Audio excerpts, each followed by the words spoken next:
Live from Liverpool, we need to talk about ghosts with Kevin Eustace. And we are here for the Sunday sermon. Hooray! A supernatural Sunday sermon at that.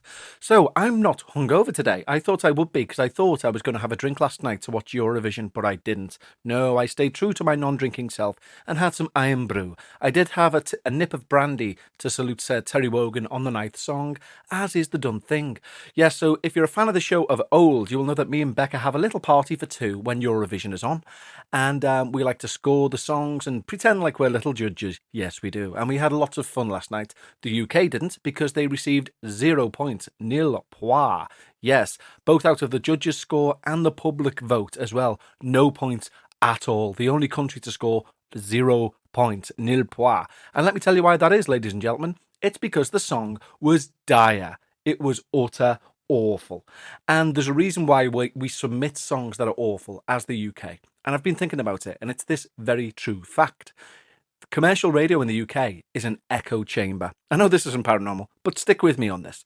It's an echo chamber. Basically, what happens is you have a song like Uptown Funk by Bruno Mars or Wake Me Up When It's All Over by Avicii or whoever it was. And then the UK music scene goes, they're great. Let's make copies of them infinitely.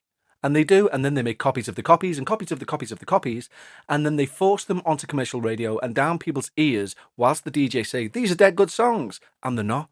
The UK music scene is diabolical. It's the worst, I think, in Europe, if not the world.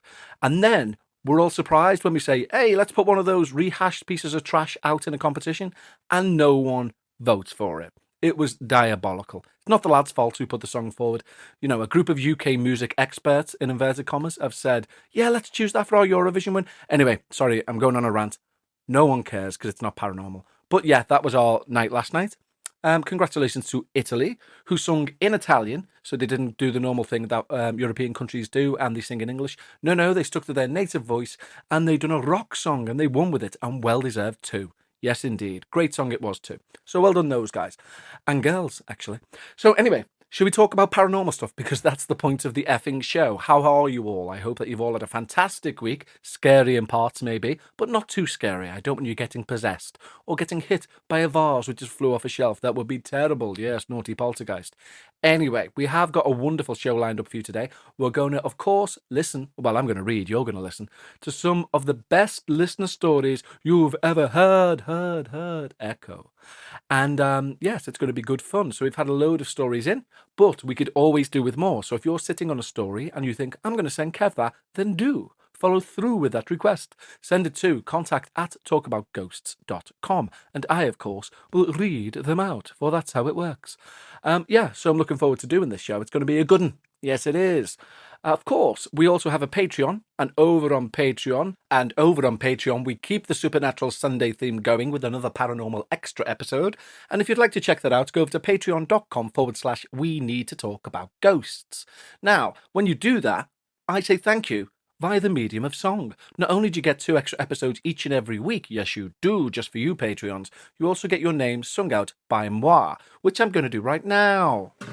The guitar is indeed out. And we have 3 wonderful new Patreons to say hello to. We have Pauline Bidegere, Rhonda Sheen, and somebody who's a mix of numbers and letters that's going to be difficult to sing for some people. Anne1FD. ANNEH1FD. Crikey. Try and sing that, Kevin. Okay, Kevin, I will. Here we go. Oh, yeah. Pauline Bidegere, Rhonda Sheen, Annie1FD. Yeah. You're all new Patreons, so you get 2 extra shows a week. And I want to say thank you. Ended it on a 7th. I always struggle to put the guitar down. And this is a new guitar. I've just bashed it. Oh dear. Anyway, if you go and sign up to Patreon, you can help me fix that guitar by going to patreon.com/we need to talk about ghosts. As I say, 2 extra shows each and every week, and little old me singing your name. Anyway, thank you to those guys, but shall we see what weird and wonderful things have happened in the last 7 days? Yes, I think we shall. Weekend Weird. Yes, it's that time of the week where we delve into the strange and paranormal of the last 7 days. And, in great news, has the Hat Man finally been caught on camera? Well, something that looks like the Hat Man has anyway. CornwallLive.com. Yes, that's the newspaper of Cornwall, which is down south in England. Anyway, there's something spooky about graveyards, goes the article. It's a bit creepy and hair-raising, especially after dark. And there is one in Cornwall where you probably want to avoid wandering alone. Mylor Cemetery. Paranormal team Whispers decided to investigate after hearing about a red-eyed beast in the area and ended up catching on camera the spirits of a little boy and a man wearing a hat. Candice Collins, who leads the team, said the photo of the man in the hat was taken on March the 16th. She says, "We heard the village was haunted by a red-eyed beast." A couple of months later, on May the 7th, the team went back to Mylor Cemetery for a second investigation. They felt paranormal phenomena and captured on camera the spirit of a little boy. She said it was about 10 p.m. when the team heard whispering and footsteps. She says, "We were doing a paranormal investigation there, doing some filming and taking pictures, and went over the evidence, and then we saw this face. From the start we heard whispering of what sounds like a child. My mum felt a tap on her leg. She felt like someone was behind her. It made me feel very dizzy, so I started snapping pictures all around the cemetery while having a very intense feeling of something following me. I heard footsteps as well. All in all, I feel it was a very active place." The Whisper Trio, based in Falmouth, includes Candice, her partner Nick, and her mum Suzanne. That's lovely, isn't it? And they explore the most haunted and spooky places in Cornwall. Well, there you go. A Hat Man finally caught on film. Or has he been? Maybe you can be the judge. Anyway, that's been this week's Week in Weird. Week in Weird.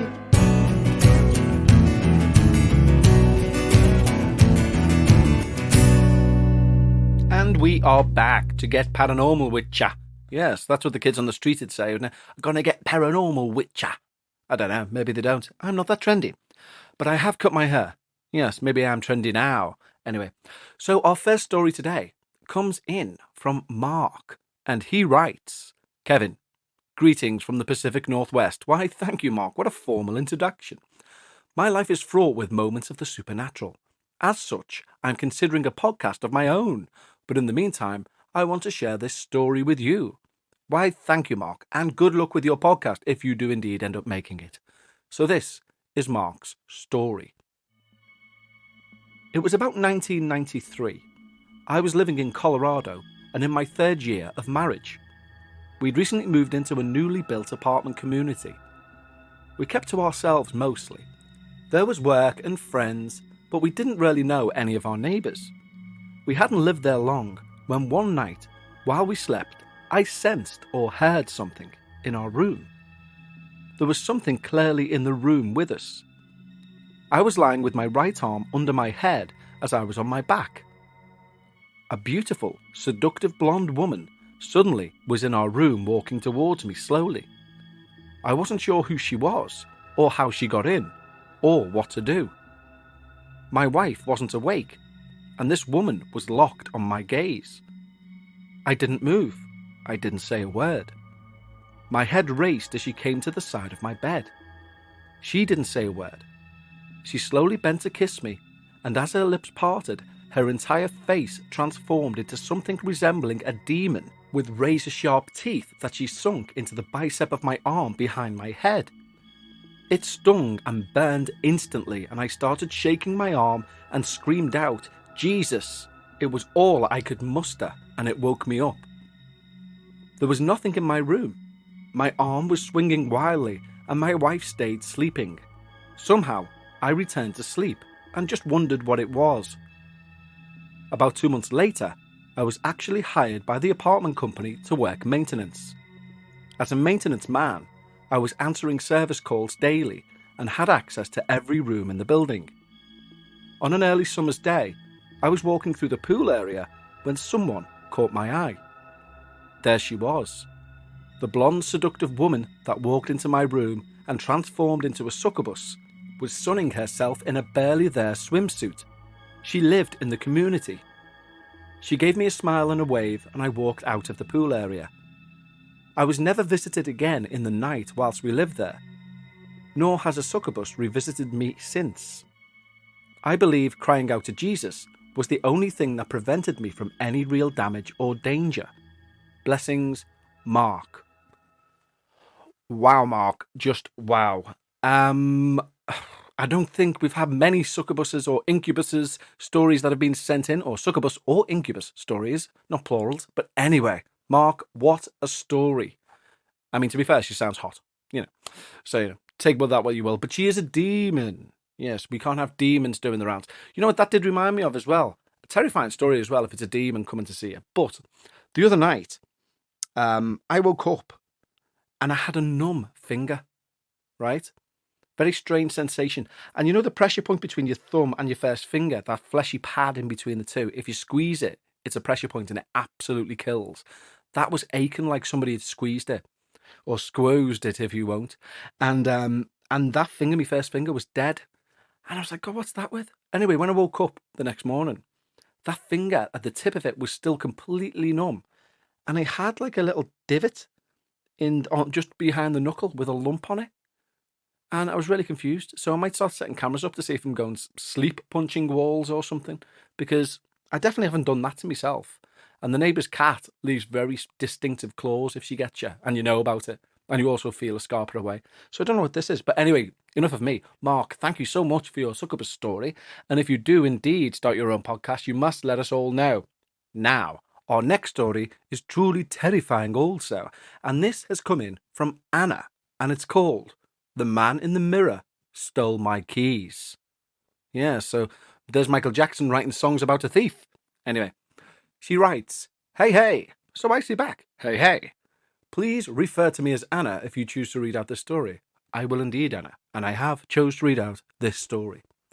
And thank you for sending it in.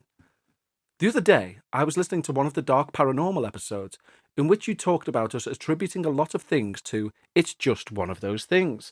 Yes, I did indeed.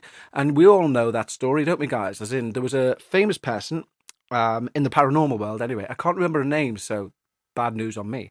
But this lady released a book called Jutes, just one of those things. I've seen it in 14 times. And a quick synopsis, it basically means, like when your keys go missing, or everybody experiences something which you put down to being just one of those things. And this lady's argument, indeed the whole premise of a book, which was a great premise really, is that a lot of these just one of those things, when you add them all up together, they could add up to paranormal evidence. It's a really good theory, I really do like it. Anyway, and Anna continues, and it reminded me about something that happened to me around 2 years ago. Keep in mind that the stories I'm about to put in here happened over a span of many months, in brackets around 10-ish, although I'm not sure.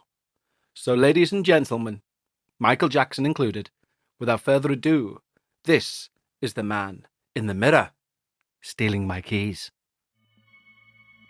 I lived away from home for my undergrad. I lived in a 2-bedroom tiny apartment, which I shared with another girl. We'll call her N for the story. We had a pretty chill relationship. Got along just fine.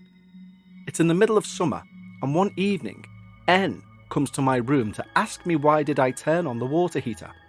In brackets, the bathroom had a water heater that was supposed to be turned on for it to heat up the water.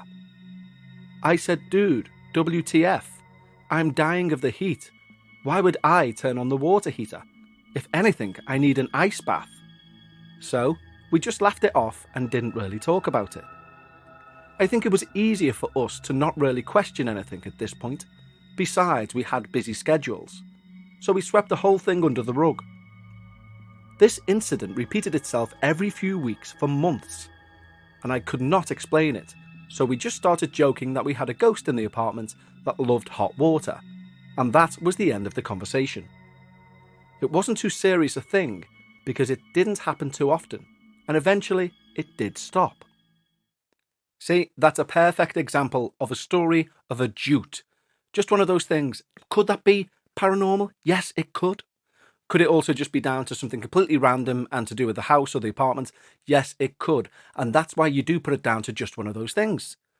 But it's interesting that you both said maybe it's a ghost and you laughed it off kind of thing, because maybe you are both picking something up within there, like a being or a spirit within there that both made you say it's a ghost because you kind of knew. I don't know. But it's an interesting thing because the heater turning on by itself, if you will, if that was coupled with other things going on, like poltergeist activity or someone seeing a shadow, then you would immediately couple it with a haunting. You'd be like, and the heater goes on by itself. But when you take away the paranormal, obvious things like poltergeist activity or a shadow, and it's just that, it doesn't necessarily mean that it's not paranormal. Yes, I completely agree that it doesn't mean it is, but it's always interesting to see. So that's a great example of a jute. Anyway, more from Anna. For my next story in the same place, I would have to explain the layout of the room, so please use your imagination. Hopefully, I can explain it. The moment you enter the room, to your front is a door that leads out onto a balcony. In brackets, this balcony is on the second floor and nobody has access to it until they come into my bedroom. Immediately to your right was a set of wardrobes and a floor-length mirror. The way the room was set up was that if you lay in bed and looked into the mirror, you'd see the door that led out to the balcony.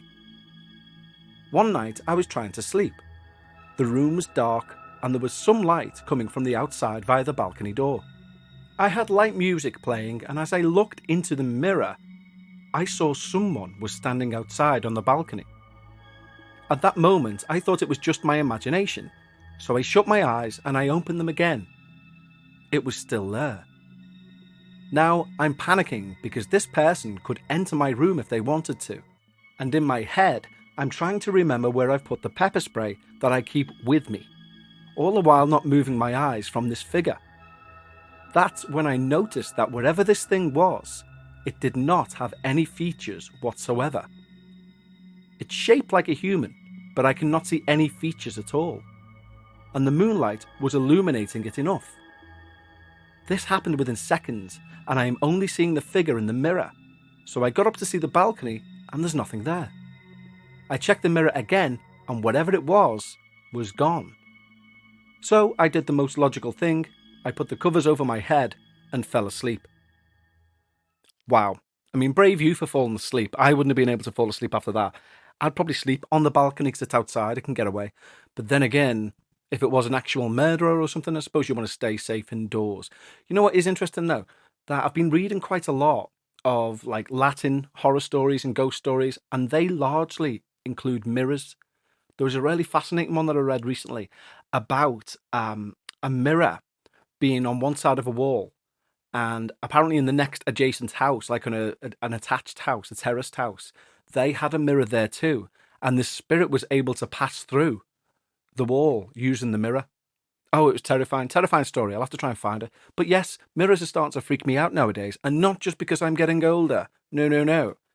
Anyway, more from Anna. My friend N moved out a couple of months later.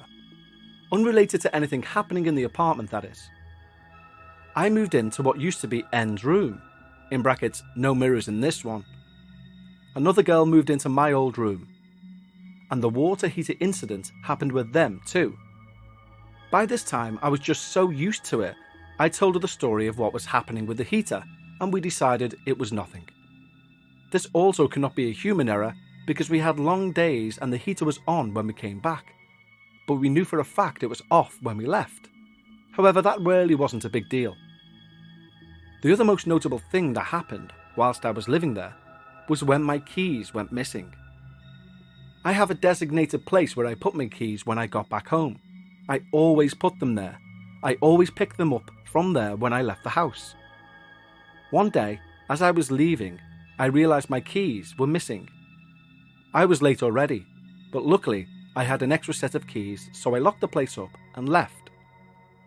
That evening, I turned the place upside down trying to find my keys. Mind you, it was in a tiny room. I looked in all my wardrobes, under the bed, every bag, basically every surface in that room, and I did not find my keys anywhere. But since I had the other set, I wasn't too worried. A couple of months later, I was looking for something in my laptop bag, and out fell the keys. They were not hidden in some pocket. This bag I had checked 4 times already before. And before you think I could have missed an area or a pocket, no, I did not. I emptied out that entire bag on 4 separate occasions.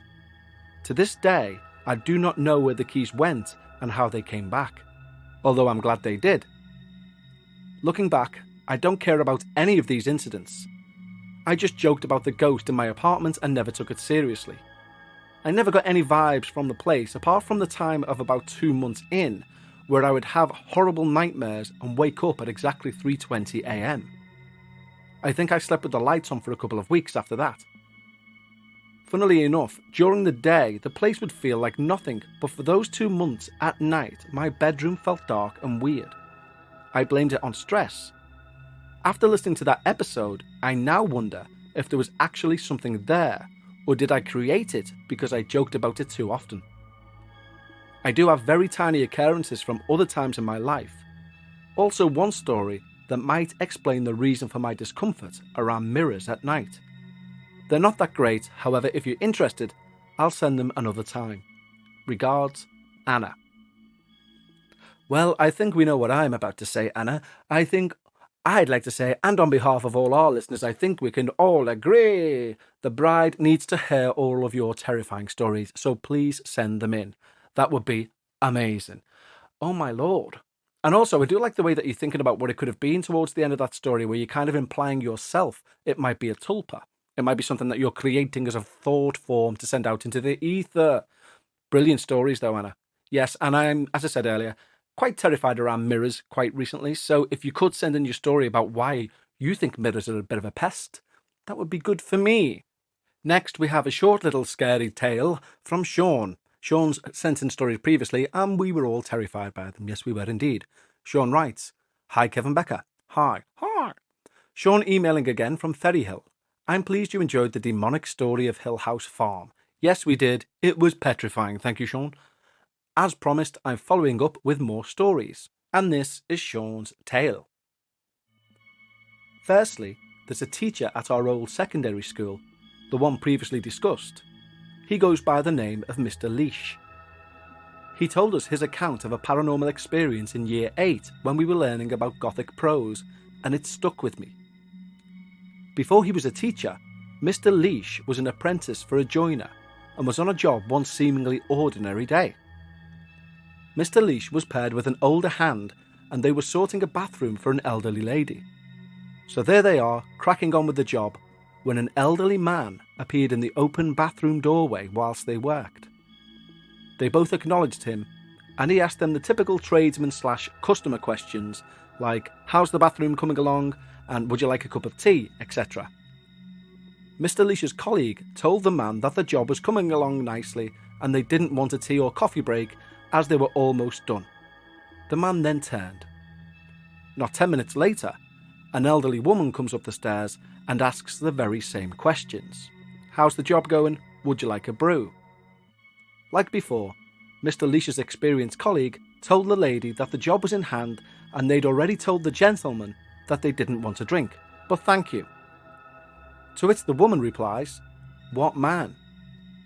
The pair describe the man to a T, and the elderly woman chuckles and says, follow me. She led them down to a photo hanging on the stairs and asked if this was the man. The pair confirmed it was, and the woman informed them it was her late husband. He always did the DIY and probably just wanted to check in as he could no longer do it himself. I will round off my hometown stories in another email. Keep up the great work. Thank you, Sean. Wow. Sean, short and sweet. That's what we should call you from now on, because that was brilliant. It's a very, that's the perfect sort of ghost story, isn't it? I'll tell you what's not perfect about it. The woman chuckling. If I said to someone, oh no, I've just said thank you to the man, and she went, there's no man here, lad. Well, she's Scottish, I don't know. I'd be like, can I exit through the window, please? Because you're laughing about a ghost, you lunatic. But Sean, brilliant stories. And yes, please, whatever else you're sitting on story-wise, send them in. Yes. Now we have our final email, and it's from Jasmine. Hello, Jasmine. She says, hey, Kev. Hey, Jasmine. My name is Jasmine. Feel free to use my name. I think I have like a rapper about 9 times. Thank you. I really should check that. Why am I getting nervous about simply writing you an email? I don't know. Take it as a compliment. Okay. As I am very easily overwhelmed by the presence of a celebrity. Thank you, Jasmine. I'll have to tell Becca I'm a celebrity. I'll have to tell Argos I'm a celebrity so they stop pestering me for payments. Even though I have no idea what you look like. I won't say what I look like. Let's just picture the most attractive man you can and just say that's me. Okay. Smashing. And never Google me. I'd be totally starstruck if I heard this on your podcast. Well, consider yourself strucken by a star. Yes. I am writing to you for 2 reasons, actually. 3. Because I want the first thing to be an expression of my love for your podcast. God bless you. Your friendly voice talking about ghosts is the last thing I listen to at night. And often accompanies on my evening walks. So thank you and please keep it up. What a lovely thing to say, Jasmine. I've learned from other people to accept praise. So there you go. Thank you, Jasmine. That's very nice of you to say.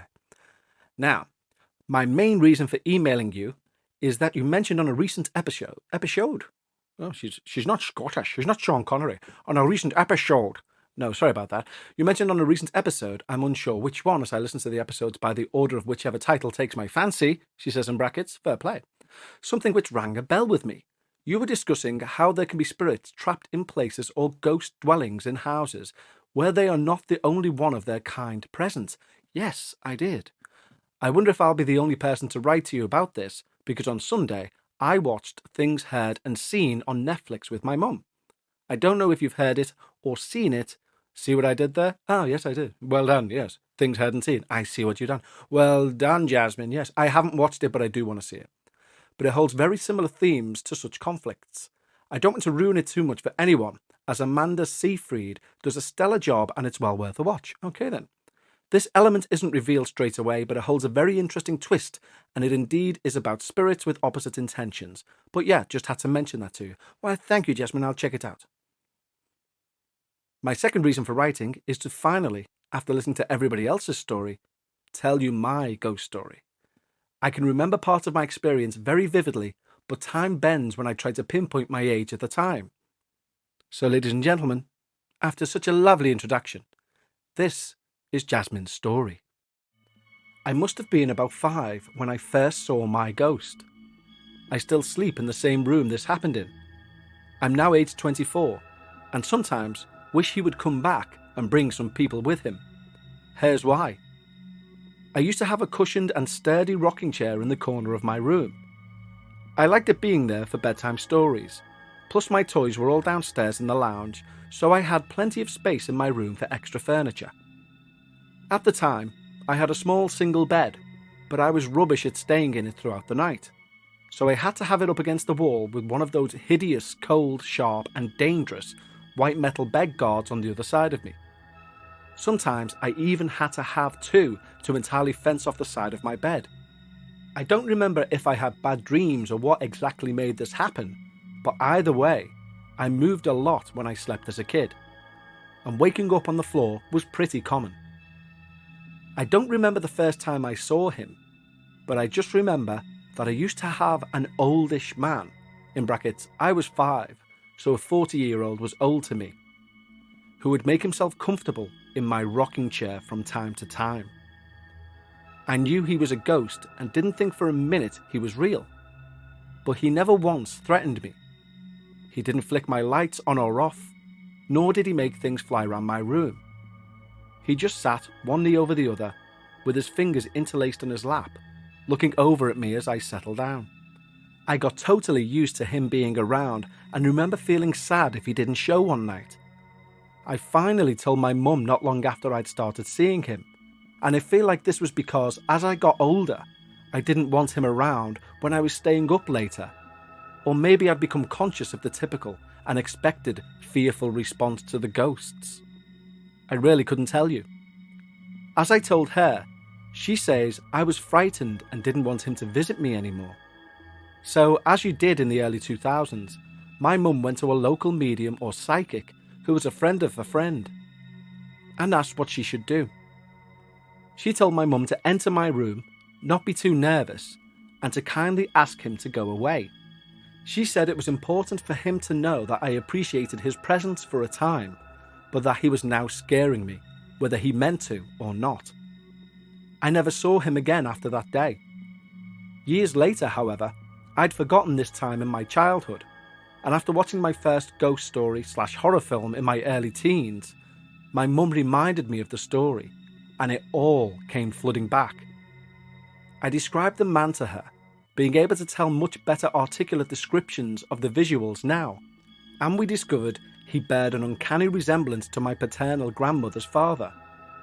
My family speak very highly of him, and said he was a very nice man and absolutely loved children. His name was Ernest, and he passed in his mid-70s. I do sometimes wish that he'd visit again. I have only since had dreams about ghosts. I wish there was a way, in brackets without Ouija boards and candles, to invite him back and ask him to bring some friends and family that I've lost since I last saw Ernest. Thank you for reading my email. I've been meaning to send you my story for a very long time. My friends have never wanted to hear it as they are either skeptics or they fear they will be too frightened. I'm very out there about the fact I believe in ghosts, but please, can just the friendly ones with good intentions visit me? Thanks. I'm glad that I finally found the right podcast host to share my story with. Thanks, Kev. Stay cool. Why, Jasmine, what a lovely thing to say. Ah, but what a lovely story also. I didn't know whether I'd be scared or feel heart-warmed at that tale, and I'm a little bit both. Yes, I'm terrified, but with a little bit of a flutter in my chest. It could well be all of the takeaways I've been eating lately. But yeah, thank you very much, Jasmine, for sending that email in. And don't forget, guys, if you have a story like Jasmine's, it doesn't have to be identical, of course, anything about ghosts in general, then send them on over to contact@talkaboutghosts.com and I will read it out.